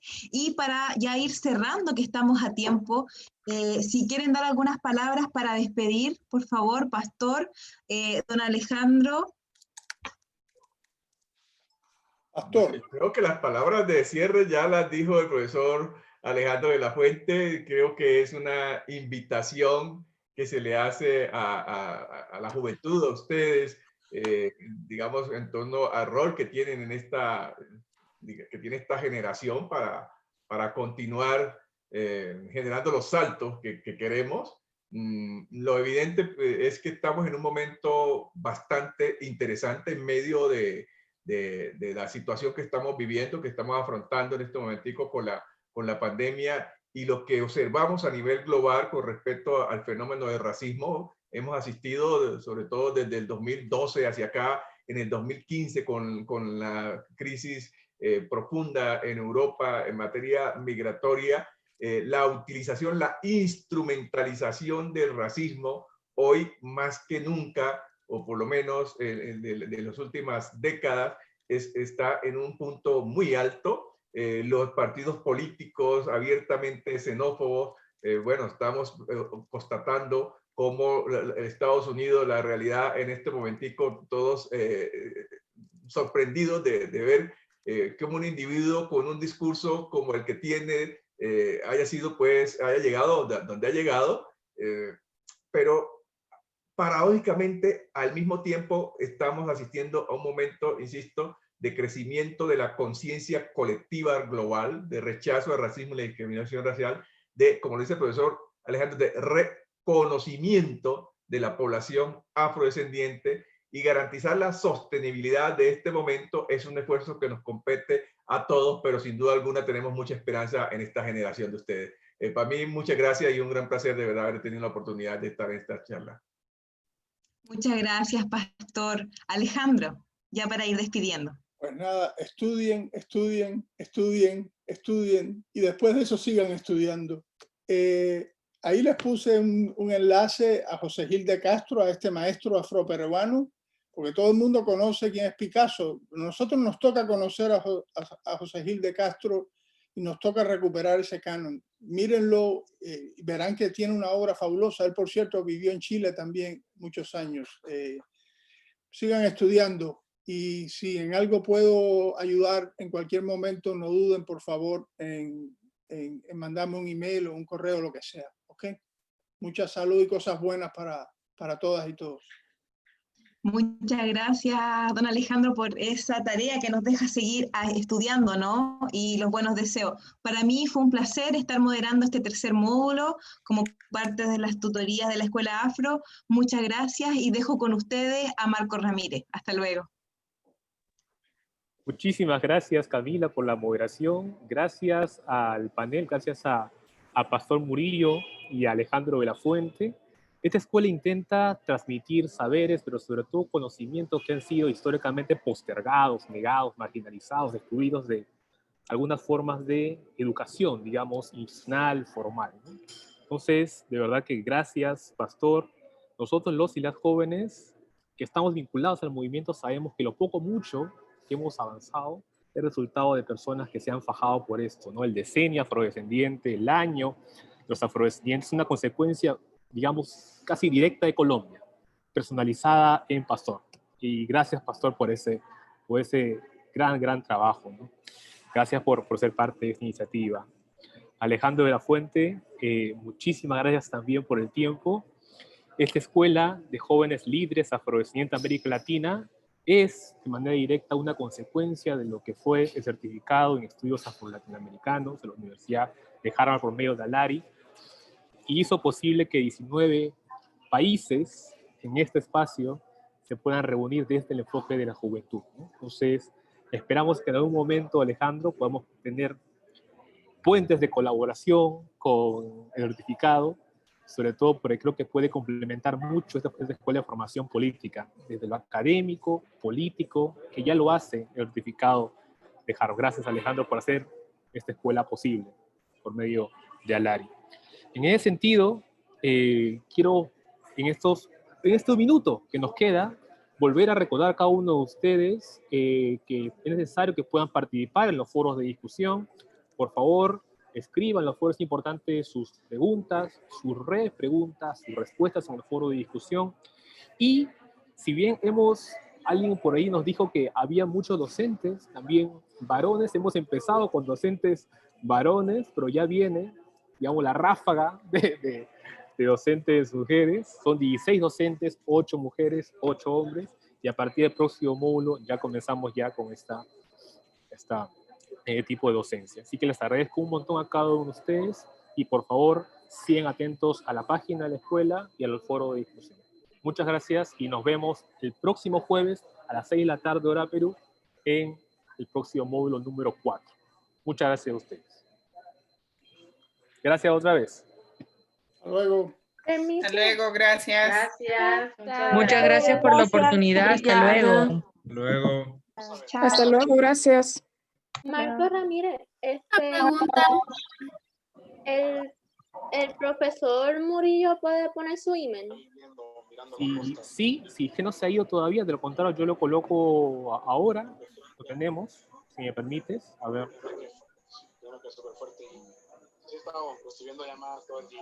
Preguntarle si esta reunión también podrían enviarnos como que el video de la reunión grabada al correo, porque bueno, algunos no podemos estar todo el tiempo, tristemente. Allí he dejado el correo de autor Pastor Murillo y yo creo que sí. Lo vamos a enviar. Gracias, Erika. Gracias a ti por esa preocupación. Lo vamos a enviar y va a estar colgado en un link. Lo estamos subiendo en YouTube, ¿vale? Para que se pueda compartir. Gracias. Gracias. Nos vemos. Muchísimas gracias.